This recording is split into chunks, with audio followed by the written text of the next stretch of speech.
बिस्मिल्लाहिर्रहमानिर्रहीम। अस्सलाम वालेकुम। मेरा नाम शुएब राजा है जी, और आज मैं फिर आपकी खिदमत में हाजिर हूँ। आज जो कमिश्नर पिंडी का जो बयान सामने आया है, उसके बाद चंद एक चीजें हैं जो मैं ये कि आपकी गोशे गुजार करना चाह रहा हूँ। चीफ जस्टिस साहब का भी एक स्टेटमेंट आई है कि जी लोग इल्जाम लगाते हैं तो सबूत भी दें। इस पर भी बाद में बात करते हैं। हामिद मीर साहब सॉरी आमिर मीर साहब का बयान भी आया है, जो सूबाई वजीर हैं निगरानों के, और राना सनाउल्लाह साहब भी बयान दे रहे हैं। पहली बात तो ये है, मुझे हैरत हुई है कि राना सनाउल्लाह साहब किस हैसियत से इस पे बयान दे रहे हैं कि इसका ज़हनी तवाज़ुन ठीक नहीं। ओ भाई मेरे, तुम तो हुकूमत में हो ही नहीं। ये तो वो हाल है कि क्या बोलते हैं उसको, कि चोर की दाढ़ी में तिनका। आप क्यों बोल रहे हो? आपको तो बोलने की जरूरत ही नहीं थी। आप बोल रहे हो, इसका मतलब है कि आपकी दाढ़ी में तिनका है। अब चलते हैं उनके इल्जाम की तरफ। तो उन्होंने ये कहा कि 60-60, 70-70 हजार की लीड से जीते हुए लोगों को हमने हराया है।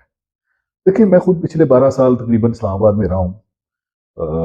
तो मैं इस्लामाबाद को जितना मैं जानता हूँ, मैं ये बात बड़े वसूख से और दावे से कहता हूँ, इस्लामाबाद में नून लीग का कौंसलर नहीं जीत सकता। इन्होंने तीनों एमएनए की सीटें उनको जितवा दी। कमाल हो गया इस मरतबा। पिंडी की भी यही पोजीशन थी। आप पिछली मरतबा शेख रशीद का देख लें, आप हनीफ अब्बासी का देख लें, ये सारे जो हैं ये बुरी तरह हारे थे। इस मरतबा तो वे भी कुछ और है। इस मरतबा कैसे जीत गए, ये मेरी समझ से बालातर है, बिल्कुल बालातर चीजें। अगली बात जो बात कर रहे हैं धांधली की, तो भाई मेरे, धांधली तो उसी दिन शुरू हो गई थी जिस दिन ये निगरान बनाए गए थे। टू बी वेरी ऑनेस्टली, कोई एक निगरान भी बता दें जो बाइस ना हो। जितने निगरान लगाए गए, वो इलेक्शन कमिश्नर ने उसमें पीटीआई को तो मशावरत में रखा ही नहीं। किसी निगरान को मैं बता दें कि पीटीआई की कोई मशावरत हुई है, या पीटीआई का कोई उनकी तरफ थोड़ी सी सिम्पति रखने वाला बंदा रखा गया। मोहसिन नकवी साहब को उठाकर चीफ मिनिस्टर लगा दिया गया। किस हैसियत से? क्या था इनके पल्ले? उसके बाद जब लगा दिया गया तो फिर ये कि 90 डेज के लिए निगरान आता है। 1.5 साल से ज्यादा अरसा हो गया उनको निगरान बैठे हुए। ये इस आइन को तोड़ना कोई मजाक है? इसको हम लोगों ने सबने मजाक समझा हुआ है। ठीक है, जो ताकतवर लोग हैं वो अपनी ताकत के नशे में पता नहीं क्या कुछ कर जाते हैं, मगर इस तरह तो नहीं होता ना। मुल्क का एक आइन होता है, उस आइन के मुताबिक चीजें चलती हैं। तो धांधली तो उसी दिन शुरू हो गई थी जिस दिन ये सारे निगरान लगाए गए थे। अब आप अंदाजा लगाएं कि आपका जो निगरान वजीर आजम है, आप उसकी गुफ्तगू सुन रहे हैं। आप वो अपने आप को बड़ा इंटेलेक्चुअल समझते हैं, चले होंगे भी, मुझे इस पर इतराज नहीं है, मगर गुजारिश ये है कि सिर्फ किताबें पढ़ लेने से भी इंटेलेक्चुअल नहीं हो जाता। उसको उन किताबों का कोई असर भी किसी को हुआ हो तो तब उसकी कोई उसको इंटेलेक्चुअल माना जा सकता है, अदरवाइज नहीं। तो ये कि उनके आप बयान देख लें, आज तक के जितने भी देख लें, ये सारे के सारे पूरी जो निगरान जो डायनेस्टी थी, उसमें हर बंदा जो है वो पीटीआई को तोड़ने के चक्कर में बैठा हुआ था। अब कमिश्नर पिंडी का जो बयान है ये बड़ा अहम है, और इसमें जो सबसे अहम बात है जो मैं खास तौर पे बात करना चाह रहा हूं, इस वक्त कमिश्नर पिंडी की उसकी लाइफ जो है ना, वो बहुत बड़ा मसला है। उसकी उसकी लाइफ को बचाना और उसके पास जो सबूत हैं उनको बचाना। अब इन्हीं निगरानों के पास वो गिरफ्तार है, सब कुछ है, ये तो सब कुछ कर देंगे, ना कोई सबूत रहने देंगे ना कुछ रहने देंगे, बल्कि शायद उस बंदे को बोलने के काबिल भी ना रहने दें। तो ये एक बहुत बड़ा चैलेंज है, और ये जो हमारे जो चीफ जस्टिस साहब है उन पर भी इल्जाम लगाया है ऐसे। और चीफ जस्टिस साहब जो हैं वो, मैं उनका वो बयान मैंने अभी देखा है एक यूट्यूबर को, जिसमें वो कहते हैं जी इल्जाम तो लगाया गया है, इसको साबित भी तो करें। तो मैं बड़ा हंसा हूं इस बात पे, क्योंकि हमारे मुल्क का सिस्टम तो इस किस्म का है कि हमारी नैब भी जब किसी बंदे पे इल्जाम लगाती है उसको पकड़ लेती है। पकड़ने के बाद नैब उसको साबित नहीं करती कि इसने ये काम नहीं किया है। नैब उसे कहती है कि तुम साबित करो कि तुम बेगुनाह हो। तो अगर लोगों के लिए ये है तो माफ कीजिएगा, आपके लिए भी यही होना चाहिए। फिर आप साबित करें कि आप इसमें बस नहीं है। लोगों से ये कि लोगों से ना कहें कि वो सबूत लेकर आए। मैं एक छोटा सा जर्नलिस्ट हूं, मैं कहां से सबूत लाऊंगा, या कोई और कहां से लाएगा? इल्जाम आप पर आ रहा है, आपने इसको साबित करना है। खैर, ये एक अलग साइड पे चली जाएगी बात। अभी जो बात फिलहाल मैं जो करना चाह रहा हूं वो बहुत इंपॉर्टेंट है। वो ये है कि कमिश्नर पिंडी के इस बयान के बाद जब ये कहते हैं कि जी इसका ज़हनी तवाज़ुन खराब है, तो पहला सवाल तो ये उठता है कि फिर आपका ज़हनी तवाज़ुन कैसे ठीक है, जो खराब ज़हनी तवाज़ुन के बंदों को इतनी बड़ी पोस्ट पे लाकर बैठा देते हैं? आप ही लाए थे, मैं तो नहीं लाया। ठीक है। अगली बात जो है वो ये है کہ اگر پنڈی ڈویژن جس میں تقریباً 13 MNA کی سیٹس ہیں 13 MNA کی سیٹس ہیں اور جو صوبائی اسمبلی کی سیٹیں ہیں وہ میرے خیال میں کچھ 27-28 ہوں گی، ان ساری سیٹوں پہ ایک کوشچن مارک لگ گیا، ایک بڑا کوشچن مارک۔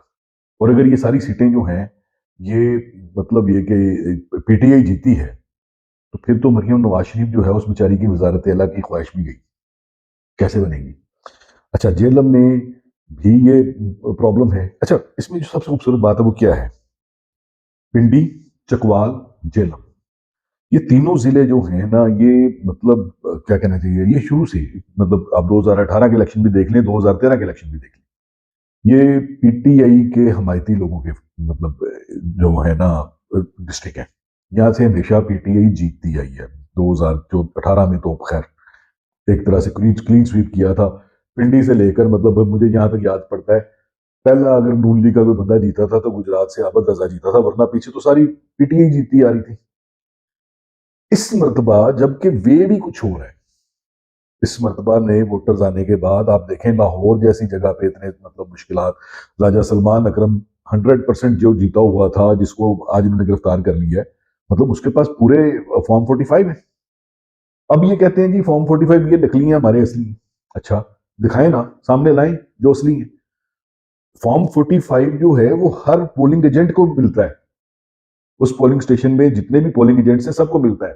کیا آپ کے فارم 45 جو ہے وہ جماعت اسلامی کے فارم 45 کے ساتھ میچ کر رہے ہیں؟ یہ کسی اور کے ساتھ میچ کر رہے ہیں؟ یہ سب کے سگنیچر ہیں اس پہ؟ اگر آپ کے پاس نہیں ہے تو آپ اس کو نقلی نہیں کہہ سکتے، پھر آپ کے پاس غلط ہے، معاف کریں۔ یہ مطلب یہ اس طرح کی جو حرکتیں ہو رہی ہیں نا اس میں بہت کچھ کھل رہا ہے۔ مجھے لگ رہا ہے کہ یہ چیزیں جو ہیں یہ مزید کھلیں گی، لیکن اس وقت جو سب سے اہم چیز ہے وہ کمشنر صاحب کی زندگی کا جو مسئلہ ہے اس کو سیکیور کرنا بہت ضروری ہے۔ اور یہ چیف جسٹس آف پاکستان سے میں یہ ڈیمانڈ کرتا ہوں کہ وہ اس کی لائف کو اور اس کے، مجھے نہیں پتا کہ اس کے گھر سے اب یہ کیا کچھ اٹھا کر لے کے گئے ہیں کیونکہ اس کے پاس ثبوت ہے۔ احمد میر صاحب نے بھی اپنے ایک بیان میں کہا ہے کہ ان کے پاس سارے ثبوت ہیں، تو اگر ثبوت ہیں تو وہ ثبوت تو یہ نہیں رہنے دیں گے کیونکہ ان کے لیے تو یہ بہت ہے۔ اور دوسری جو بڑی بات ہے وہ یہ ہے کہ آپ کے الیکشن کمشنر کے اوپر ایک بہت بڑا کوسچن مارک آ گیا، بہت بڑا۔ تو میرے خیال میں فوری طور پہ تو جو چیف الیکشن کمشنر ہے اس کو فوری طور پہ مستعفی ہونا چاہیے، اب اس کے بغیر کام نہیں چلے گا۔ اور جہاں تک سوال اس چیز کا، تو میرے خیال میں ان جگہوں پہ اگر آپ دوبارہ پولنگ کرنا چاہتے ہیں تو کر لیں، پنڈی ڈویژن پوری کر لیں اور فری اینڈ فیئر کرائیں۔ اس میں اب مطلب دیکھنا یہ ہے کہ آرمی کس کروٹ بیٹھے گی، کیونکہ ہمارا ایک بہت بڑا جو سب سے بلکہ بڑا جو سٹیک ہولڈر ہے وہ تو آپ کی فوج ہے نا، بدقسمتی سے، جو کہ نہیں ہونی چاہیے۔ فوج کا کام تو ہے صرف دفاع کرنا۔ تو اب اس میں جو ہے نا مطلب ابھی میں چند ایک خبریں پڑھ رہا تھا کہ جی وہ پتہ نہیں مارشاء اللہ لگنے لگا ہے، کیا ہونے لگا؟ ابھی کیوں مارشاء اللہ لگے گا؟ اگر یہ قوم اٹھ کھڑی ہوئی ہے، اگر یہ قوم اپنے حقوق کے لیے بات کر رہی ہے تو اس پہ مارشاء اللہ لگ جائے گا؟ یہ کس قانون میں لکھا ہے؟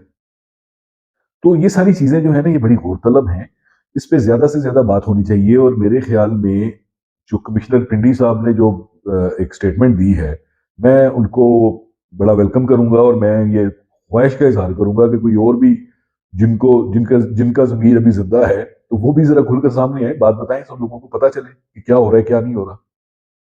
تو اس کے ساتھ ہی اجازت چاہتے ہیں، انشاءاللہ ایک آدھ دن میں دوبارہ اکٹھے ہوتے ہیں، مجھے لگ رہا ہے کہ یہ معاملہ کچھ آگے بڑھے گا، تو اس کے ساتھ ہی اجازت چاہوں گا۔ تھینک یو، اللہ حافظ۔